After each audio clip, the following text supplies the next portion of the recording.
Killer. लेकिन अब बात है कि बचे हुए मैचेस, सुपर 8 और उसके बाद सेमीफाइनल फाइनल, क्योंकि बात तो तभी बनेगी जनाब जब ट्रॉफी एक बार फिर से भारत आएगी। बहुत लंबा अरसा हो गया 2007 के बाद, अब तक ला नहीं पाए उसे। राइट, तो अब क्या करना होगा? तीनों मेहमानों से क्विक कमेंट्स लेंगे। कुछ श्री साहब, क्या लगता है आपको, वहां कैरेबियाई पिचेस या अमेरिकन पिचेस, वहां के ग्राउंड, ये इंडियन टीम बॉलिंग परफॉर्मेंस हमने देखा, बैटिंग का भी उस हिसाब से जो जलवा है वो देखना बाकी है, लेकिन क्या ये 15-17 लोग वो दमखम रखते हैं कि हम उम्मीद लगाएं कि ट्रॉफी आएगी दूसरी टीमों के मुकाबले?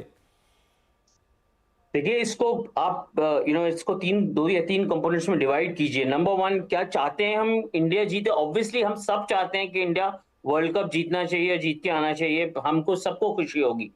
पर दैट सेड, ये टीम जो गई है वर्ल्ड कप में, क्या ये लॉजिकली इंडिया की बेस्ट पॉसिबल 15 है, या जो हम 11 चुन के पाकिस्तान के अगेंस्ट खेले हैं वो क्या हमारा बेस्ट प्लेइंग 11 था? मैं उस चीज को नहीं मानता। हमने काफी सारी गलतियां करी हैं इन सिलेक्शन। हम लगातार T20 एज अ फॉर्मेट को हम अंडर एस्टिमेट करते आए हैं। हम गलत परस्यू किए हैं उस फॉर्मेट को, और अब तक हम हमारी गलतियां जो हैं वो सुधार नहीं पा रहे। तो मुझे, अगर आप मुझे पूछ रहे हैं कि हमारी क्या चांसेस हैं, तो मैं कहूंगा कि luck has to play a big role in India doing something. कुछ इंडिया कुछ कर दिखाए, क्योंकि जस्ट टेक्निकली अगर हम 15 ये सोच के चले, तो मेरा ये मानना है कि हम लोग एक परफेक्ट 15 या परफेक्ट 11 लेके, कंपोजिशन लेके नहीं गए हैं। आप इस 11 को देख लीजिए। मैं कहता हूं कि नंबर 6 पोजीशन जो है हमारा, वहां पे एक बहुत बड़ा होल है। पहले के 5 आखिरी के 5 जुड़ते हैं, बट बीच का जो एक जॉइनिंग ये है, सेंटर पॉइंट है, वो मिसिंग है इस इंडियन टीम में। तो मिडिल ऑर्डर जो है वो एक काफी डाइसी मिडिल ऑर्डर है, जिसपे मुझे लगता है हमेशा खतरा बना रहेगा। और दूसरी बात, बॉलिंग में हमारे पास वैरायटी नहीं है। हम 3 लेफ्ट आर्म स्पिनर लेके गए, उसमें से 2 ऑफ द सेम काइंड को हम 11 में खिला रहे हैं। तो वहां पे थोड़ा हमारा एक्सपोजर जो है वो गलत एक्सपोजर है। ये सारी चीजें हमको ध्यान में रखनी है, हम भूल नहीं सकते इन चीजों को। तो मेरा इसलिए कहना है कि जो हमने टीम सेलेक्ट करी है ओवरऑल, वहां पे मुझे लगता है काफी काफी सारी गलतियां हुई है। अब ये देखना है कि जो 15 वहां गए हैं, ये किस तरीके से उन गलतियों को सुधारते हैं। छुपा सकते हैं।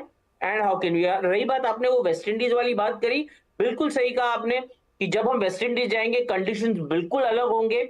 वहां पे एक विराट कोहली जैसे बैट्समैन का जो एक्सपीरियंस है, रोहित के जैसे बैट्समैन का जो एक्सपीरियंस है, वो बहुत काम आएगा, क्योंकि वो पिचेस जो है स्लो टर्निंग ट्रैक्स है, और वहां पे रोहित जैसा एक प्लेयर है, वो काफी बड़ा इंपैक्ट क्रिएट कर सकता है। जी, बट हैविंग सेड दैट, हमारे पास डेंजर्स काफी हैं जिनको हमें ध्यान में रख के चलना है। ठीक है। आज साहब, क्या आपकी भी यही राय है? दुनिया की सबसे बड़ी क्रिकेट T20 लीग चलाने के बावजूद मतलब हम स्ट्रगल कर रहे हैं कि हमारे पास एक वर्ल्ड कप विनिंग टीम हो? देखिए, मेरे ख्याल से आपके पास 15 ऑप्शंस है, 15 प्लेयर्स गए, उसके साथ साथ प्लेइंग रिजर्व्स है। आपके पास अभी 2 मौके हैं to try out other players and see कौन किसको, अगर कुछ एडजस्टमेंट करना है, फाइन ट्यूनिंग करना है, ट्विकिंग करना है, आप कर सकते हैं।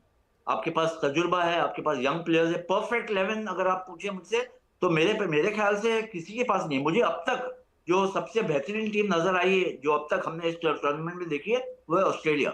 उनके एडम जैम्पा चल पड़े, उनके ओपनिंग बैट्समैन अच्छा खेल रहे हैं, उनके पास मिडिल ऑर्डर तगड़ा है, उनके पास ऑलराउंडर्स है, पेस बॉलर्स है, एक्सपीरियंस बहुत है। तो ये टीम मेरे ख्याल से, और खतरे की घंटी हमेशा ऑस्ट्रेलिया के खिलाफ बजती है। आईसीसी अगर टूर्नामेंट आता है तो वो हवा बन के खड़े हो जाते हैं। तो पिछले साल 2 टूर्नामेंट हमें हराया है, इस बार भी अगर मुलाकात होती है तो दैट्स द डेंजरस टीम। मुझे लगता है कि 4 टीम में जहां तक मैंने किया नैरो डाउन, वो है Australia, India, England defending champions, West Indies क्योंकि वो होम टीम है, और 1 से 11 पावर हिटर्स है, ऑलराउंडर्स भी भरपूर है। टेम्परमेंट है क्या उनके पास? मैच टूर्नामेंट जीतने का 2 बार जीत चुके हैं पहले, तो उनको आप हल्के हल्के में ना ले ऑस्ट्रेलिया को। और मुझे लगता है वेस्ट इंडीज को, और मुझे लगता है कोई भी टीम, ये चारों टीम भी जो है, ये नॉकआउट में अफगानिस्तान से नहीं खेलना चाहिए। अगर अफगानिस्तान नॉकआउट तक पहुंचती है, then it holds a big threat to any team. Super 8 में भी ये एक ना कोई एक बड़ी टीम को गिराने के लायक है। तो it's an open tournament. But जैसा श्रीने ने कहा और सब कहते हैं, तो ऑब्वियसली लॉजिकल के, अगर आप if you are not playing at 100%, may be 110%, तो टूर्नामेंट जीतना बहुत मुश्किल है। लक फैक्टर स्पोर्ट में जरूरी होता है, लेकिन you have to have playing, you have to be playing at full throttle.